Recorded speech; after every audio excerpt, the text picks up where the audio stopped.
अस्सलाम वालेकुम दोस्तों, क्या हाल चाल है? ठीक हो, खुश हो? राजधानी दी कहानी सफ़र ही करेंदे पे नाल नाल तुहानू राजधानी दी कहानी भी दसेंदे हैं।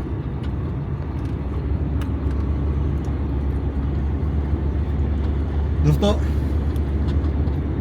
राजधानी इस्लामाबाद दे विच जेड़ा अज दे जेड़ा दो त्रै अहम खबरां हैं वो तो ये है कि supreme court of Pakistan they which chief justice Pakistan की जेर सदारत इंसदाद दहशतगर्दी अदालत के इंतजामी अमूर नाल वाबस्ता जजां का इजलास है।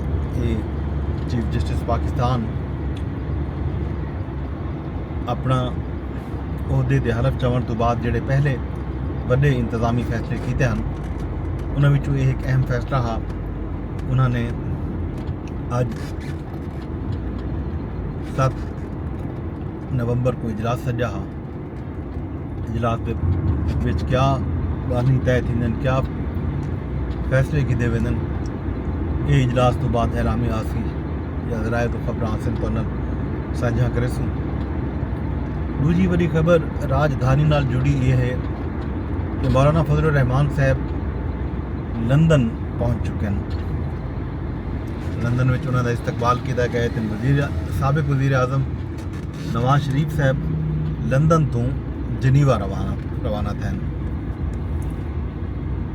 गुजरेली उन्होंने रवानगी के मौके पर सहाफ़ियों ने उन्होंने गुफ्तगू करने की कोशिश भी की। सहाफ़ियों ने सवाल किए डोनाल्ड ट्रंप की कामयाबी के बारे जिहदे बारे उन्होंने आखी कि वह जनेवा वेंदे पैन उत्थां वन के वो इन उत्ते दाल मुहार करे सन। मुख्तसर जी गुफ्तगू की तो रवाना थी गए।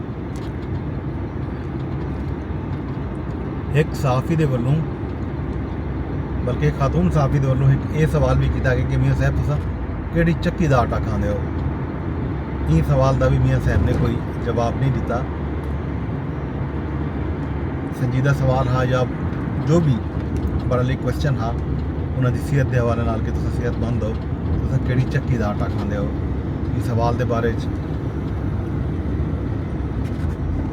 आप देख गिनो कि यह सवाल बनता हा ना बनता हा, सवाल करने वाले के पिछों नीयत क्या है।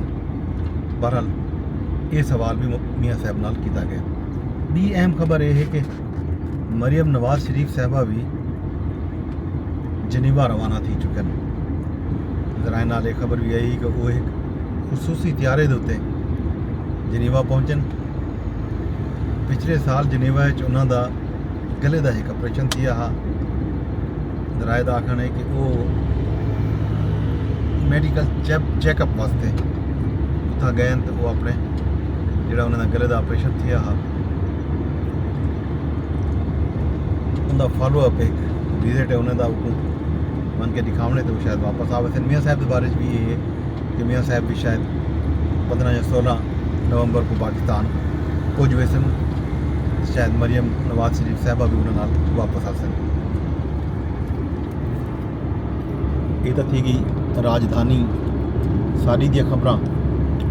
बाकी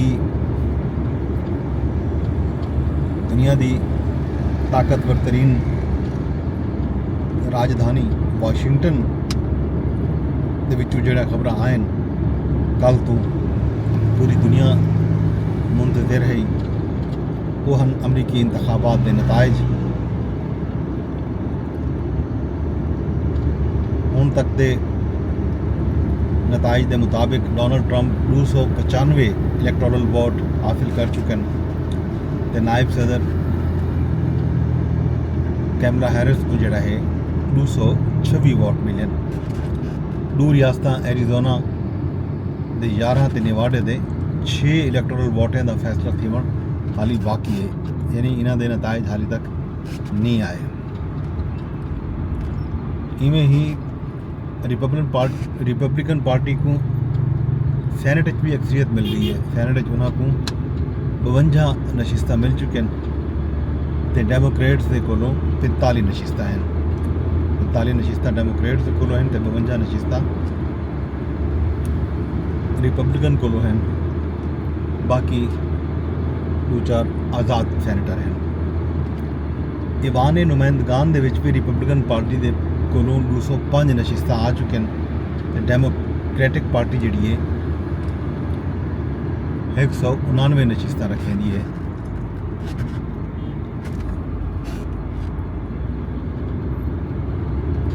ये सही दूजी अपडेट ते रात देर नाल पाकिस्तानी वक्त के मुताबिक लगभग 2 बजे तो बाद अमरीकी नायब सदर कमला हैरिस जिहड़े हैं उन्होंने खिताब किया है अपनी शिकस्त तो बाद उन्होंने अपनी शिकस्त को तस्लीम किए ते नाल ये भी गल की कि उन्होंने डोनाल्ड ट्रंप नाल गाल मुहार की ते नाल गाल मुहार दे विच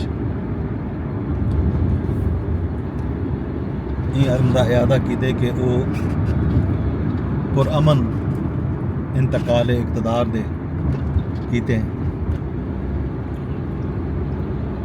तैयार हैं। डोनाल्ड ट्रंप 20 जनवरी को जी रिवायत है अमरीका की 20 जनवरी को हलफ गिनसन अपने अहदे का अमरीकी सुप्रीम कोर्ट के चीफ जस्टिस उन्होंने कोलों हलफ गिनसन।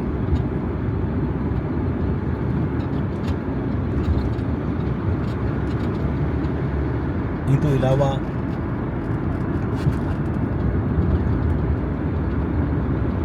पाकिस्तान दे विच डोनाल्ड ट्रंप की कामयाबी को किवें डिठा वेंदा पिया था। पाकिस्तान दे मेन स्ट्रीम मीडिया ते सोशल मीडिया का जिहड़ा रद्द अमल है रिएक्शन है बिल्कुल मुख्तलिफ है। मेन स्ट्रीम मीडिया दे विच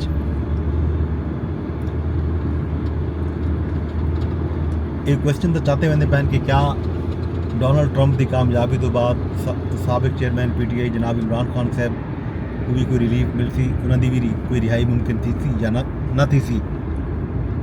मेन स्ट्रीम मीडिया दे विच हुक्मरान जमात नून लीग दे लीडरान दे कोलों सवाल जवाब किए वेंदे पैन।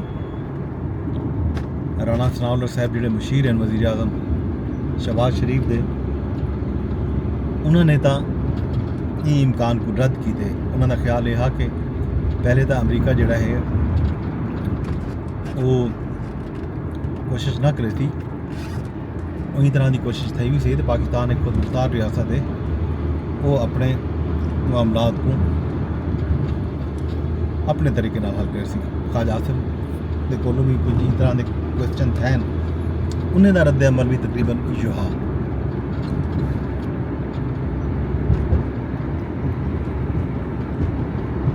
बाकी दे हैं क्या बनते क्या सूरत हाल थी है।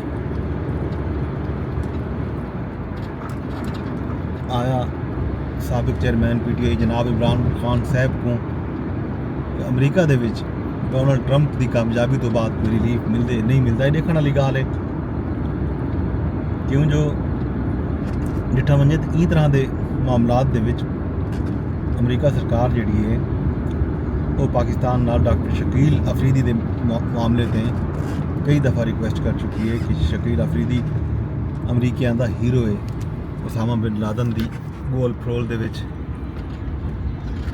जिहड़ा डॉक्टर शकील अफरीदी का किरदार आ वो मन्निया परमन्निया है।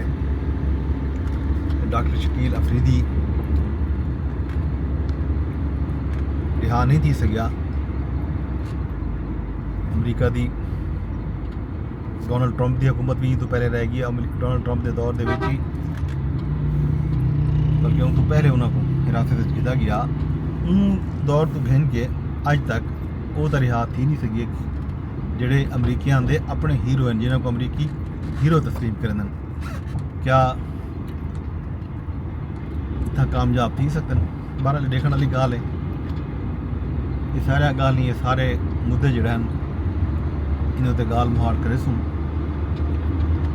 ते अज राजधानी दे विच क्या खबरां वजह सामने आ सन वो भी शाम को दसे सूँ। शाम तक मैं को दे इजाजत कल हाजिर थी सूँ। दोस्तों व्लॉग को शेयर लाजमी किया करो। ट्विटर तेरे दे बैठे हो, फेसबुक तेरे दे बैठे हो, यूट्यूब तेरे दे बैठे हो, ताकि ये गाल ज़्यादा लोगों तक पहुँचे। थोड़ी बड़ी मेहरबानी।